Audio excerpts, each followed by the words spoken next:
L'homme est né libre à travers donc la volonté donc de choisir. Donc, devons-nous choisir ce que Dieu nous demande de choisir? Si nous choisissons ce que Dieu veut pour nous, nous allons vivre dans son royaume. Dans les Écritures, nous avons deux récits en ce qui concerne la création de l'homme.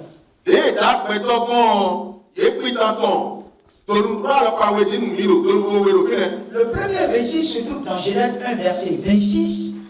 Où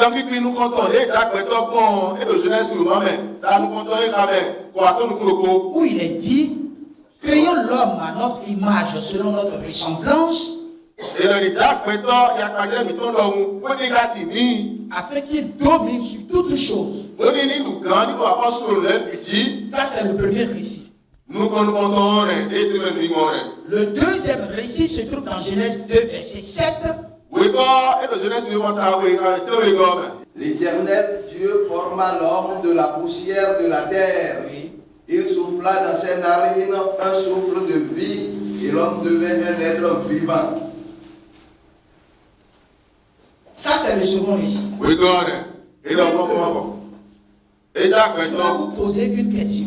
Entre le premier récit et le second récit, quel moment Dieu a réellement créé l'homme?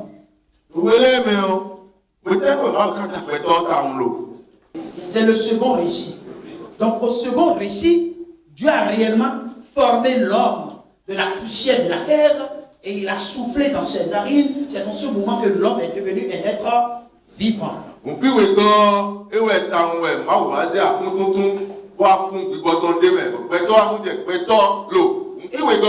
dans le premier récit, la création spirituelle de l'homme,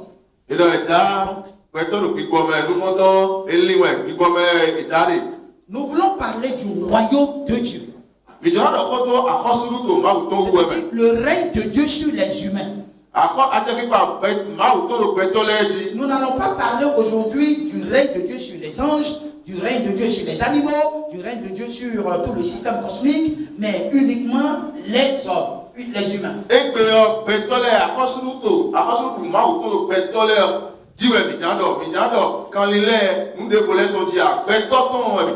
Lorsqu'il est dit dans Genèse 1, verset 26, créons l'homme à notre image, selon notre ressemblance, en ce moment, Dieu avait déjà entrepris la création de l'homme.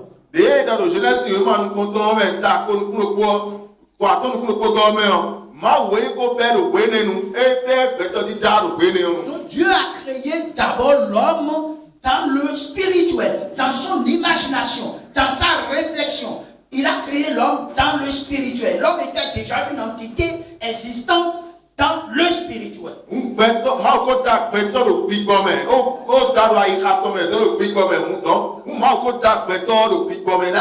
En ce moment-là, Dieu avait déjà l'analyse de tout ce qui se passerait.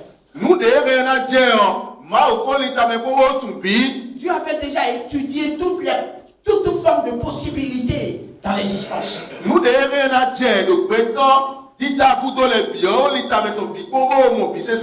Dieu avait également toutes les solutions à toutes les désobéissances.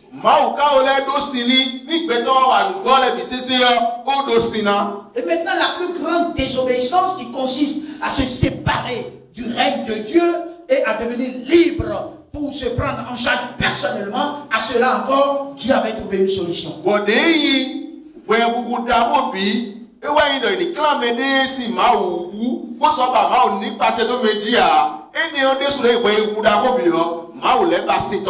Dans le verset 24 de Genèse 3, il est dit, 3, verset 24. oui, C'est ainsi qu'il chassa Adam. c'est ainsi qu'il chassa Adam. Lis-moi le verset 22. L'Éternel Dieu dit, Oui, voici, l'homme est devenu comme l'un de nous, l'homme est devenu comme l'un de nous, pour la connaissance du bien et du mal. pour la connaissance du bien et du mal. Empêchons-le maintenant d'avancer sa main, de prendre de l'arbre de vie, d'en manger et de vivre éternellement. Eh bien, écoutez cette partie-là. Dieu qui nous a créés avec, dans sa sagesse, par la foi et dans son amour,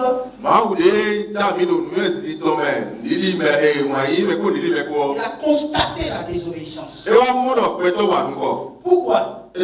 Parce qu'il avait soumis l'homme dans un système gouvernemental de coopération, de libre choix.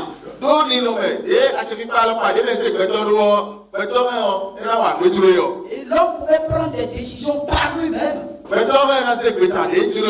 Il a doté l'homme de mécanismes intellectuels capables de réfléchir au point d'arriver à des analyses et de prendre des décisions.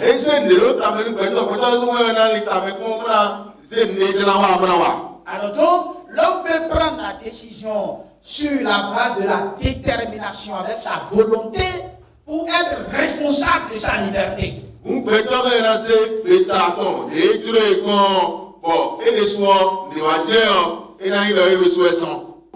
Parce qu'il a créé l'homme libre. Il a soumis l'homme à un système gouvernemental fondé sur le libre choix.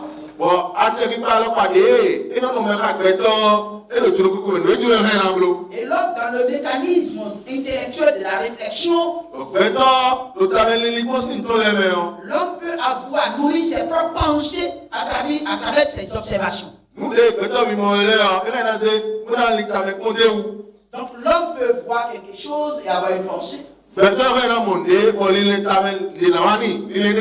L'homme peut toucher quelque chose et avoir une pensée. L'homme peut entendre quelque chose et avoir une pensée. Cela veut dire que la première source de nos pensées, c'est l'ensemble de nos observations à travers les cinq sens.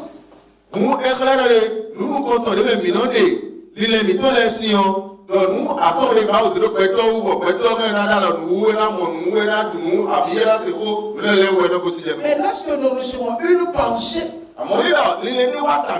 le Seigneur nous a donné une jauge, quelque chose dans notre esprit qui nous permet d'analyser la pensée pour se rendre compte que c'est conforme à la volonté de Dieu ou que ce n'est pas conforme à la volonté de Dieu.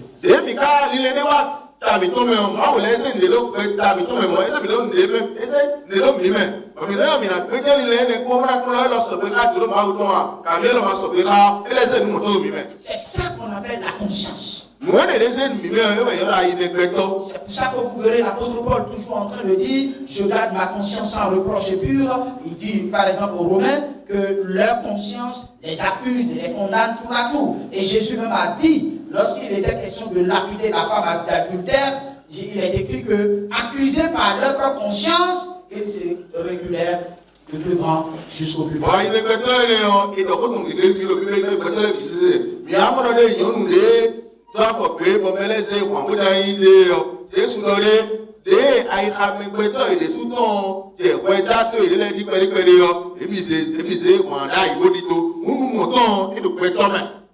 Maintenant, qu'est-ce qui s'est passé et puis le péché est intervenu?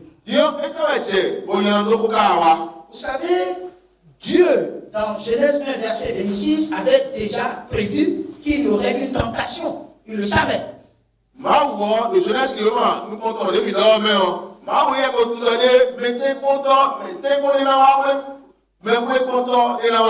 Et donc, après Genèse 2, verset 7, où l'homme est devenu une réalité physique, le tentateur est vraiment venu.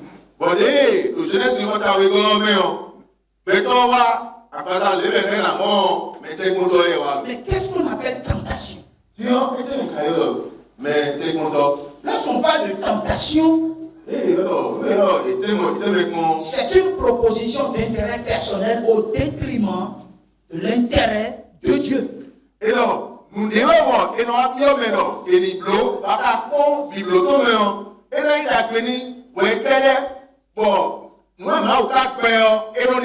Donc quand le tentateur est venu, il a dit, Dieu sait que si vous mangez, vous deviendrez Dieu.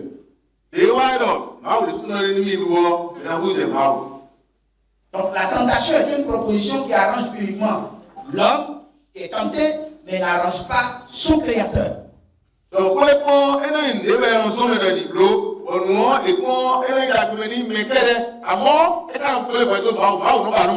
dans l'épisode de la tentation, nous pouvons déjà voir un coup d'état caché.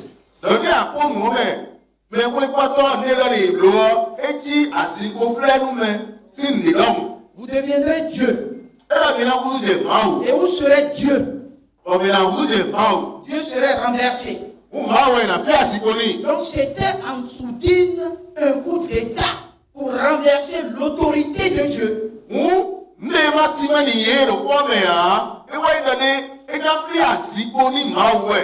Et sur cette base-là, ils ont trouvé leur intérêt dans ça. L'intérêt d'exaltation personnelle. L'intérêt d'égoïsme et d'orgueil. Et quand ils ont trouvé ça, ils ont pris et ils ont mangé. Et après, ils se sont rendus compte que le coup d'État a échoué. Et que le règne de Dieu est au-dessus de tout. On ne peut pas lui faire un coup d'État. C'est en ce moment-là qu'ils ont été envahis par l'humiliation et la honte. Et ils sont allés se cacher. Écoutez maintenant cette partie. Quand ils sont allés se cacher, ils ont couvert leur nudité. Avec quoi? Avec des feuilles de figuier. Pourquoi le texte dit l'homme est devenu l'un de nous?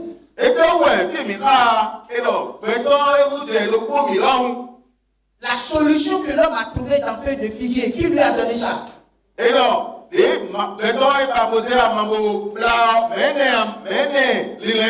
Est-ce Dieu? N'est-ce pas eux-mêmes? Voilà. Ils ont trouvé une solution de proximité. Et c'est une solution éphémère. Parce qu'avec les feuilles de figuier, le soleil va taper, la pluie va taper. Et les feuilles vont se déchirer. Ils seront toujours à la recherche des feuilles. Pourquoi?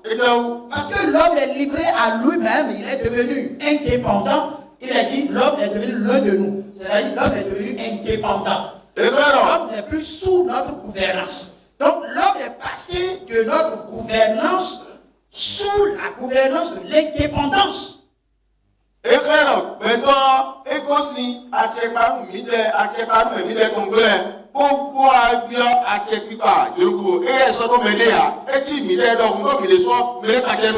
partir de ce moment-là, l'homme devait se nourrir lui-même, se protéger lui-même, et bien se cultiver la terre par lui-même, se débrouiller lui-même.